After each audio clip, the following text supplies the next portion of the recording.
सिंध की ज़राई शोबे पर 6 नई कैनाल्स के मुजव्वज़ा मंसूबे की शक्ल में एक खतरा मंडला रहा है। माहिरीन और काश्तकारों का यह कहना है कि इस मंसूबे को बगैर किसी माहौलियाती जायजे और मुशावरत के किया गया, आगे बढ़ाया गया है। सिंध की हज़ारों एकड़ ज़रई जो रकबा है वो मुतासर हो जाएगा, बंजर हो जाएगा, लोगों को खाने पीने की किल्लत हो जाएगी। 6 करोड़ से ज़्यादा लोग सिंध के मुतासर होंगे।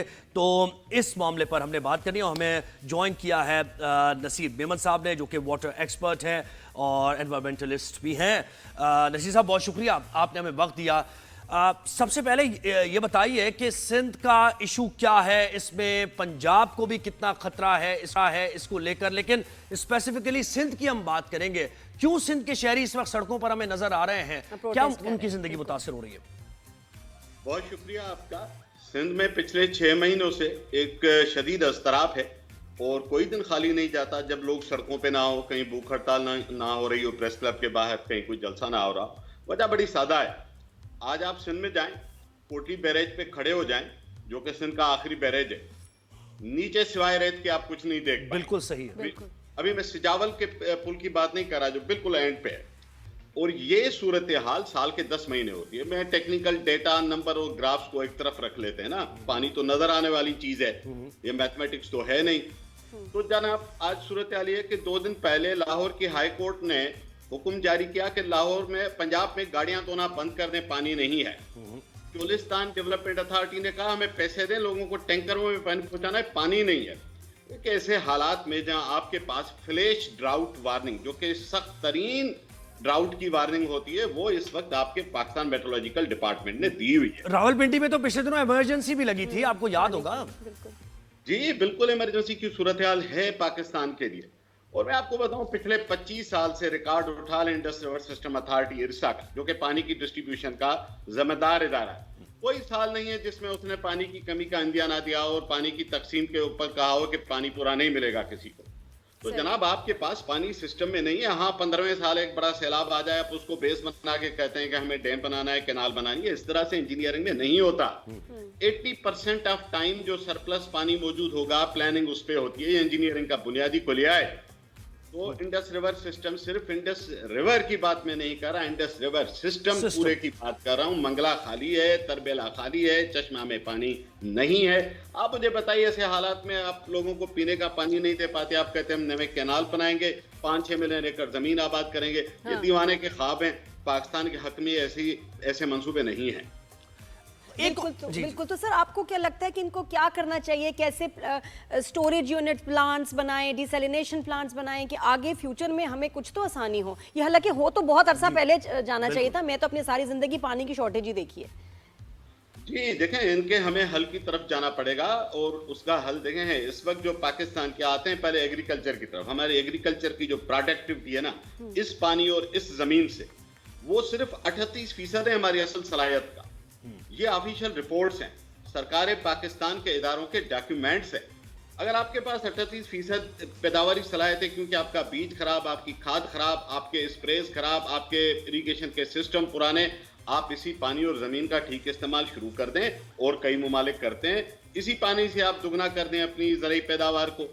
रह गई पीने की बात, तो पीने का पानी आप सारी बातें छोड़ें, पूरे पाकिस्तान में आप पब्लिक वाटर के किसी नलके का टेस्ट करवा लें, कोई पानी का आपको फार्मूला जो पीने के काबिल आपको पानी नहीं मिलता किसी टैप से इस मुल्क में। नहीं, बिल्कुल सही। अगर 80 साल में अपने शहरियों को पीने का पानी इस काबिल नहीं दे सके कि वो पी के बीमार ना हो। नसीर साहब जरा मोटे जरा ये बताइए लोगों के समझने के लिए, आम आदमी के, ये यानी टोटल कैपेसिटी में अगर चोलिस्तान कैनाल का मामला है तो टोटल कैपेसिटी में ये चाह रहे हैं कि 12 लाख एकड़ जमीन को ये सैराब करना चाह रहे हैं और वहां कॉर्पोरेट फार्मिंग करना चाह रहे हैं। तो ये कंपैरिजन जरा कीजिए कि कितनी जमीन मुतासिर होगी अगर टोटल 12 लाख एकड़ कर भी जाते हैं ये, तो यहां सिंध की जमीन कितनी मुतासिर होगी, कितना हारी मुतासिर होगा?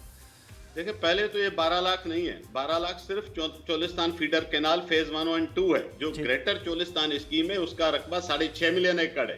और कुल जो कारपोरेट फार्मिंग का टारगेट है वो 48 लाख एकड़ है। 48 लाख? ये कैसे, ये टारगेट रखा कैसे गया? बिल्कुल, ये तो रखने वालों को पता होगा कि वो शायद बॉटल्ड वाटर लेके उससे उगाएं फसल, तो अलग बात है। दरिया में तो पानी नहीं है। ये कोई सलूशन है ही नहीं कि पहले ही पानी कम है तो जो है उसको खींच लो उसको पकड़ लो। ये तो कोई तरीका नहीं, इनको दूसरे सॉल्यूशंस की तरफ, जो मैं सर शो पे हमेशा बोलती हूँ, और वो ज़रूरी है कि डिसैलिनेशन, डिस्टिलेशन, ये वो तरीके हैं जिससे आप समंदर के पानी को पीने के काबिल बना सकते हैं। सर हम ये कब करेंगे? और ये कंपैरिजन भी कीजिए क्यों जो नहीं मैंने कर आपसे सकते जब दुनिया कर रही है? जी। देखें, समंदर का पानी मीठा करना मुमकिन तो है, लेकिन बहुत महंगा पड़ता है। हम बेशक। शायद उसके मुताबिक नहीं हो सकते। हम खुश नसीब हैं, हमारे पास इतना बड़ा दरिया बहता है। सिर्फ बेशक। उसके पानी का जिम्मेदाराना इस्तेमाल करना शुरू कर दें। जो पानी का ज़िया है ना हमारे पास बेताशा, अभी तो आप कोई गिनता नहीं कि गाड़ियां धोने पे और गोल्फ कोर्सेज पे कितना पानी खर्च होता है हमारा। अब और नए बन रहे हैं, इसके देखिए, अलावा कराची आप- में कितने हैं? ठीक है, मतलब पूरे पाकिस्तान में आप चले जाइए, एक तबका है जिसके पास वाफर पानी है, वो समझता है कि पानी तो बेताशा, ये पागल हो गए हैं जो मना कर रहे हैं। एक तबका ऐसे है जिसके पास ईद के दिन मुंह देने को पानी अवेलेबल नहीं होता। रह गई उसके बात आपने भी सही है। उसका तकाबली जायजा का। मैं जी, सीधी सी बात करता हूँ, अगर आज आपके पास पानी नहीं है या यही पानी है, आप एक जगह 48 लाख जमीन आबाद करेंगे, कोई और 48 लाख की कीमत पे ही कर सकते हैं, और कोई तरीका नहीं। बिल्कुल। और मैं कहती हूँ इंसान महंगाई में खाने पीने पे तो आप एडजस्ट कर सकते हैं, ये नहीं खाया वो खाए, जब अल्लाह माफी किसी को पानी नहीं मिलेगा ना पीने के लिए, तब सोचे कि क्या खून बहेगा, क्या तबाही आएगी। तो ये जरूरी है कि पानी हर एक के पास अच्छा, हो। इस एक पे- और इस चीज पे जंगी हो बताइएगा। जाती है। देखिए, ये सिर्फ नसीर साहब सिंध का तो मसला नहीं है ना, ये पंजाब का भी मसला है ना। पंजाब में यानी भी हम ये बहुत समझ रहे हैं कि जैसे ये सिंध के आरी तो ज्यादा तादाद में मुतासर होंगे, लेकिन पंजाब के आरी भी तो मुतासर हो रहे हैं ना। यानी स्क्वायरली ये प्रोजेक्ट, अब इस पर सोचा नहीं गया सही तरीके से।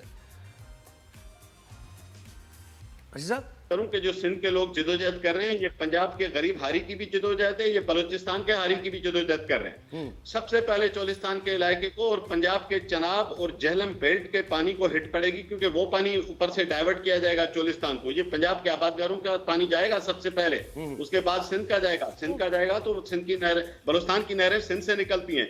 तो मैं समझता हूँ ये पूरे पाकिस्तान का मसला है, इसको सिर्फ एक सूबे का इशू ना समझा जाए।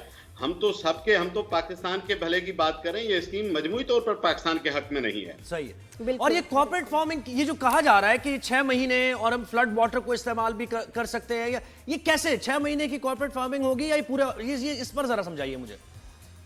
देखें, कारपोरेट फार्मिंग का बुनियादी मकसद ये होता है कि आप बहुत बड़े स्केल पे फार्मिंग करते हैं, बहुत ज्यादा उस पे अनाज या घास या जो भी फॉडर वगैरह आप उगाते हैं, और उसका एक मकसद होता है आप उसको बाहर बेच के उससे डॉलर कमाते हैं। ये कहा गया, ये मैं कोई कयास आ रहा ही नहीं कर रहा, ये रिकॉर्ड पे।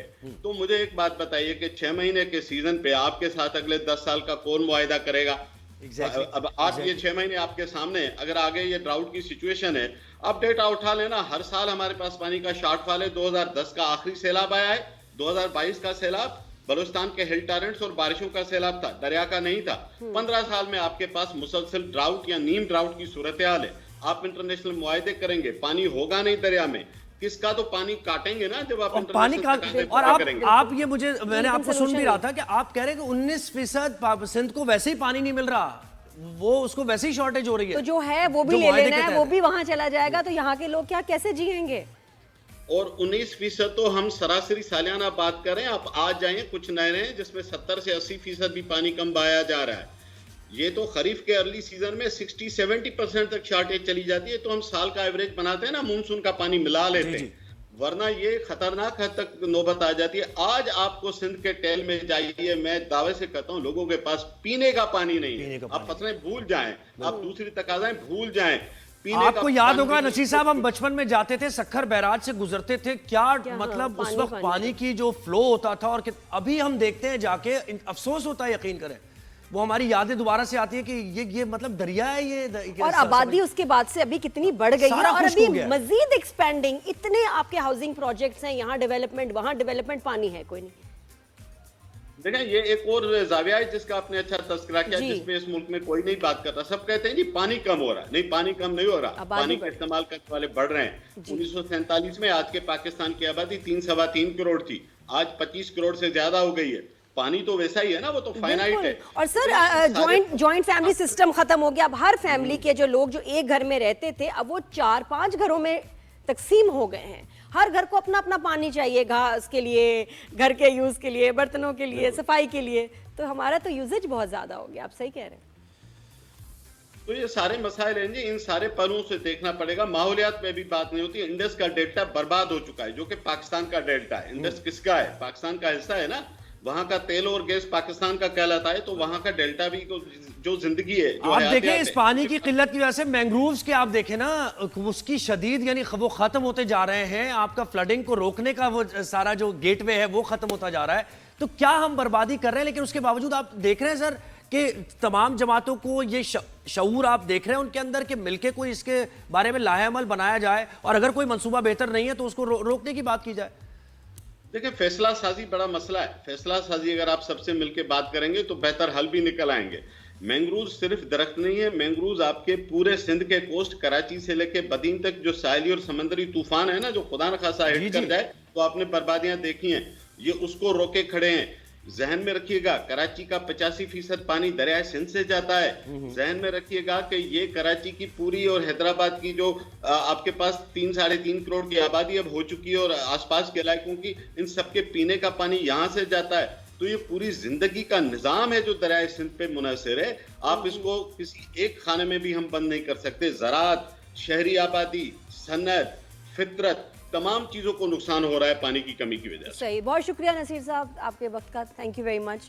ये बड़ी सीरियस सिचुएशन है, बहुत सीरियस सिचुएशन है और मुझे ये लग रहा है कि ये रियलाइजेशन वफाकी हुकूमत के अंदर आ भी रही है या नहीं आ रही, यानी वो इस चीज को सुन भी रहे हैं या नहीं सुन रहे हैं। मुझे जो बेहतर बात लगी थी कल जो उन्होंने रिप्रेजेंटेटिव ने बताया सिंध गवर्नमेंट के कि हम जब तक अपनी मंजूरी नहीं देंगे तब तक ये एग्जीक्यूट नहीं हो पाएगा।